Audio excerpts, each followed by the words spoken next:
আজকে আলোচনা করব আমাদের জীবনের first and the last freedom, যেটা যে আমরা শেষবারের মতো কখন ফ্রিডমটাকে অনুভব করি এবং ঠিক কখন আমাদের মনের মধ্যে অহংকারের জন্ম হয়। জিনিসটাকে এমনভাবে বলবো যাতে সবার ক্ষেত্রে জিনিসটি বোঝার সুবিধা হয়। আমি জিনিসটি পড়াশুনোর পার্সপেক্টিভ দিয়ে বলছি। এটা প্রতিটা ফিল্ডেই সেম ভাবে তুমি ইমপ্লিমেন্ট করতে পারো, করে তুমি জিনিসটি দেখতে পারো। আচ্ছা, তুমি মনে করে দেখো তো, যখন তুমি ক্লাস 5-এ প্রথমবার ভর্তি হয়েছিলে, 100 জন ধরো তোমার ক্লাসে ভর্তি হয়েছিল, তোমরা কেউ কিন্তু জানতে না তোমরা ক্লাসে কে কোন পজিশন হোল্ড করো, ঠিক কিনা? প্রত্যেকে নিজের মতন করে পড়াশোনা করছিলে। ধরো তুমি একজন ভালো স্টুডেন্ট, বা তোমার পড়াশোনা করার ইচ্ছা আছে, মনের মধ্যে জানার ইচ্ছা আছে, তুমি সেই জানার ইচ্ছা থেকে বা সত্যিকারের জিনিসটি বোঝার, কনসেপ্টগুলো বোঝার ইচ্ছা থেকে পড়াশোনা করতে, কিন্তু এইভাবেই জানার ইচ্ছা থেকে, জানার আগ্রহ থেকে পড়াশোনা করতে করতে হঠাৎ করে এক্সাম হলো, তুমি এক্সামে ফার্স্ট হয়ে গেলে। তুমি কিন্তু যখন ক্লাসে শুরু করেছিলে পড়া, কখনোই ক্লাসে ফার্স্ট হওয়ার জন্য পড়াশোনা শুরু করোনি, জানার জন্য শুরু করেছিলে। যে আমার জানার ইচ্ছা আছে, আমার জানার আগ্রহ আছে, আমি তার থেকে পড়াশোনা শুরু করেছি, তার থেকে জিনিসগুলো মনের মধ্যে অ্যাকুমুলেট করার জন্য জ্ঞানটাকে পড়াশোনা শুরু করেছিলাম। সেটা করতে তোমার ভালো লাগতো। ঠিক যখনই তুমি ফার্স্ট হলে ক্লাসে, বা টপ 3-তে র্যাঙ্ক করলে, মনে করে দেখো তো, সেই দিন তোমার বাড়ি হয়তো মিষ্টি আনা হয়েছিল, ভালো মন্দ রান্না হয়েছিল, সবাই ফোন করে তোমাকে কংগ্রাচুলেশন জানাচ্ছিল। এই জায়গাটার মধ্যে একটা খুব সূক্ষ্ম স্বার্থ লুকিয়ে আছে।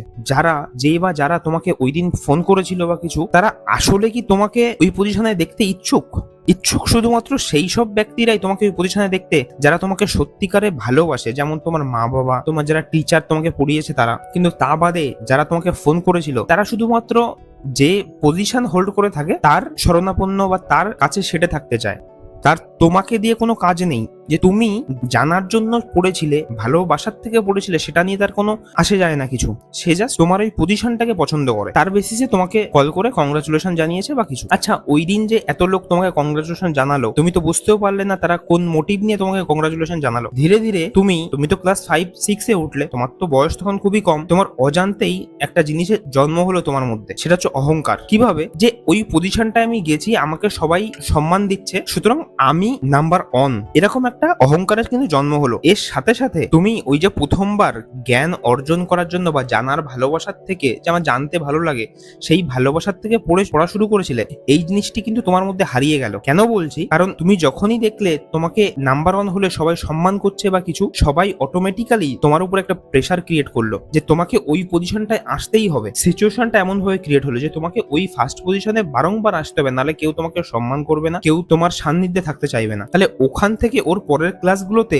তুমি মনে করে দেখো, তুমি কিন্তু আর সেই মনের ভেতরে সেই ভালো লাগার থেকে পড়াশোনা করতে পারোনি। তোমার একটা দায়বদ্ধতা সৃষ্টি হয়ে গেছে যে আমার এখানে থাকতেই হবে। তখন আর ভালো লাগাটা মাথায় আসেনি, তখন শুধু কি করে নাম্বার পেতে হবে আর কি করে পজিশনটা হোল্ড করে রাখতে হবে, এই জিনিসটি তোমার মধ্যে চলে এসছে। এইখানেই আমাদের মধ্যে যে গেমটা খেলা হয়ে যায় আমাদের ইয়াং বয়সে, সেটা খুবই বাজে একটা জিনিস, যেটা কিনা আমি অ্যাওয়ার করতে চাইছি। ওই যে অহংকারটা জন্ম হচ্ছে ওখানে, যে পজিশনটা আমার, যেটা কিনা তোমার কারণে জন্ম হচ্ছে না। যদি না কেউ তোমাকে ওই পজিশনটা যাই হয়েছে, যদি তোমাকে ন্যাচারাল ভাবে এমব্রেস করা হতো জিনিসটা, তোমাকে ন্যাচারাল ভাবে মানিয়ে নেওয়া হতো, ঠিক আছে ফার্স্ট হয়েছে, দ্যাটস ওকে, পরের ক্লাসের জন্য পড়ো, এটুকু জাস্ট যদি এরকম ভাবে তোমাকে করা হতো, দেন তোমার আর ওটার মাথার উপরে চেপে বসতো না যে হ্যাঁ ওই পজিশনটা পেলেই আমাকে লোক সম্মান দেবে। কিন্তু যেহেতু তুমি দেখলে এত সম্মান বা কিছু, সেহেতু তোমার মধ্যে কিন্তু ওই জিনিসটি হারিয়ে গেল। দেখো, আমরা সবাই বাংলায় একটা রবীন্দ্রনাথের ঠাকুরের কথা তো সবাই পড়েছি, যে উনি পারম্পরিক যে পড়াশুনো সেটা করতে কখনো চাননি। তোমার কি মনে হয়, উনি যদি পারম্পরিক পড়াশুনো করতেন, ওনার মধ্যে এই সৃষ্টিশীলতা থাকতো? উনি যে লেভেলের লিটারেচার আমাদের দিয়ে গেছেন, সেটা কি উনি পারতেন দিতে? কেউ কেউ বলতে পারেন হয়তো পারতেন, কিন্তু ওই কম্পিটিশনের বাজে সাইকেলের মধ্যে না ঢুকে ওনার মনটাকে কিন্তু উনি স্বাধীন রেখেছিলেন। আমি এটা বলছি না যে স্কুলে কারোর পড়াই উচিত না, কিন্তু আমাদের এই বিষয়ে অ্যাওয়ার থাকা উচিত যে আমাদের কিন্তু এইভাবে আমাদের সাথে একটা গেম খেলা হয়।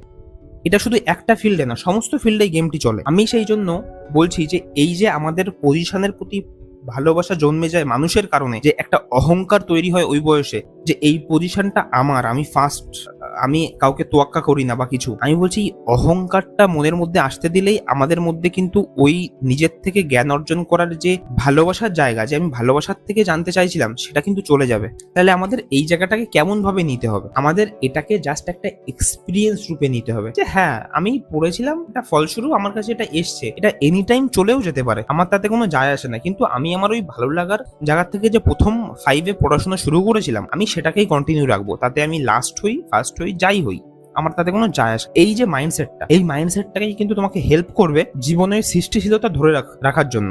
কারণ ওই পারম্পরিক বাধা ধরা রুটিন কেন্দ্রিক পড়াশোনার মধ্যে দিয়ে গেলে আমরা কিন্তু কখনোই আমাদের চিন্তা ভাবনার স্বাধীনতাকে অনুভব করতে পারি না।